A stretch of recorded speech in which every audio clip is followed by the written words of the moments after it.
Hello, this is Rabbi Michael Weiner with Rabbi's Reflections for Thursday, July the 10th, 2025. Psalm 32, verse 5, Part 5.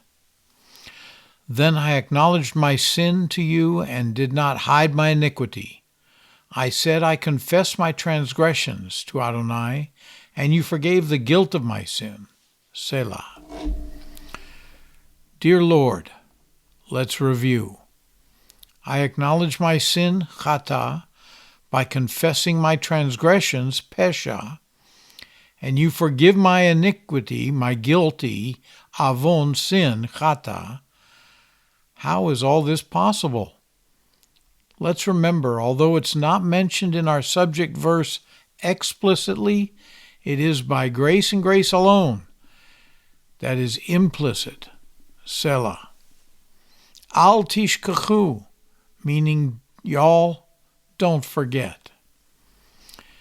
The Hebrew word, not mentioned in our subject verse at all, is chesed, meaning God's loving kindness. It's found near the end of the verse we studied a few days ago that describes God's attributes. Exodus 34, verse 6.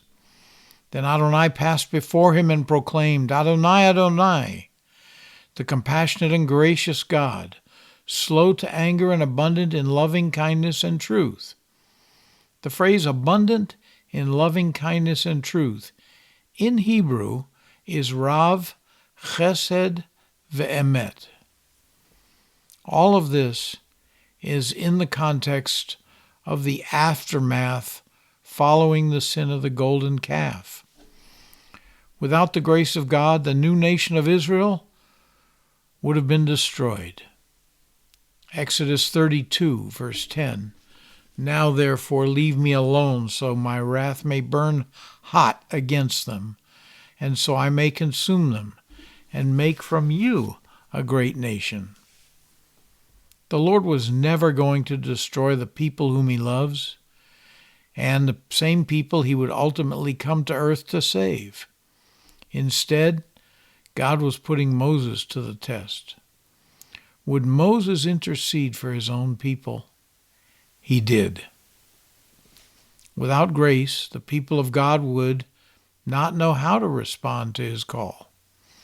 However, these days, much of modern Christianity wants to separate grace from truth. Truth is obedience to God's law. And they want to separate it in the form of being what's called seeker-friendly. As my Rabbi Dan Juster says, being seeker-friendly equals being believer-lazy. And we must remember the Scriptures never make such a separation. Ephesians 2, verse 10, For we are his workmanship, created in Messiah Yeshua for good deeds, which God prepared beforehand so we might walk in them. Those are his commandments.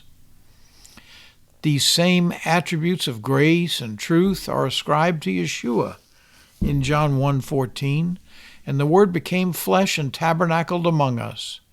We looked upon his glory, the glory of the one and only from the Father, full of grace and truth.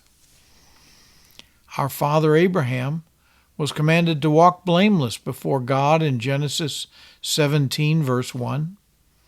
As children of Abraham, we also have the same mandate.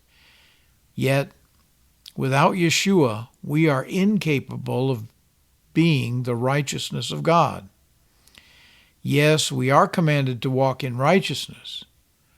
As we say in Messianic Judaism, WWYD.